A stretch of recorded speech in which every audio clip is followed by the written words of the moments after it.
تفسیر قرآن پاک کی سورہ البقرہ کی آیت نمبر 153 پر مشتمل ہے۔ اس کا اردو ترجمہ اور تفصیل درج ذیل ہے۔ اے ایمان والو، صبر اور نماز کے ذریعے مجھ سے مدد چاہو، بے شک اللہ صبر کرنے والوں کے ساتھ ہے۔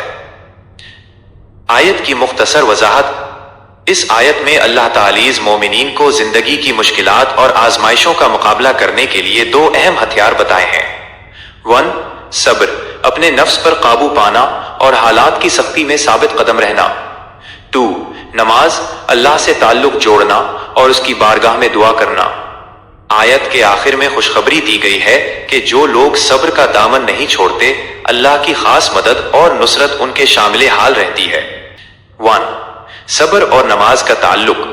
اللہ تعالی نے اس آیت میں مشکلات سے نکلنے کے لیے دو چیزوں کو لازم و ملزوم قرار دیا ہے۔ صبر، یہ انسان کی اندرونی قوت ہے۔ جب انسان پر کوئی مصیبت آئے تو وہ گھبرانے کے بجائے ہمت اور استقلال سے کام لے، گناہ سے بچے اور اللہ کی رضا پر خوش رہے۔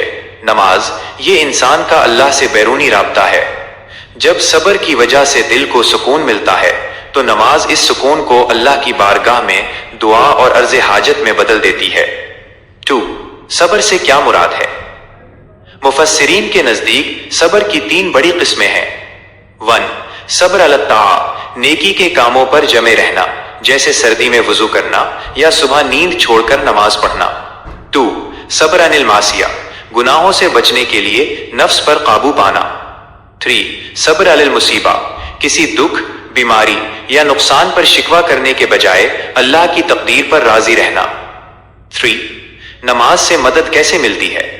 نبی کریم صلی اللہ علیہ وسلم کو جب بھی کوئی مشکل یا پریشانی پیش آتی تو آپ صلی اللہ علیہ وسلم فوراً نماز کی طرف متوجہ ہو جاتے۔ نماز بندے کو دنیا کی فکروں سے کاٹ کر اللہ کی عظمت سے جوڑ دیتی ہے، جس سے بڑی مشکل بھی چھوٹی لگنے لگتی ہے۔ 4. بے شک اللہ صبر کرنے والوں کے ساتھ ہے، یہ اس آیت کا سب سے خوبصورت حصہ ہے۔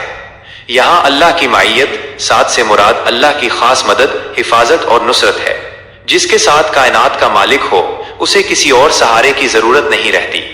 یہ جملہ مومن کے لیے بہت بڑی تسلی ہے کہ وہ اپنی آزمائش میں اکیلا نہیں ہے۔ خلاصہ، یہ آیت ہمیں سکھاتی ہے کہ جب بھی حالات مشکل ہوں تو ہمت ہارنے یا مایوس ہونے کے بجائے اپنے اندر صبر پیدا کریں اور نماز کے ذریعے اللہ سے مدد مانگیں۔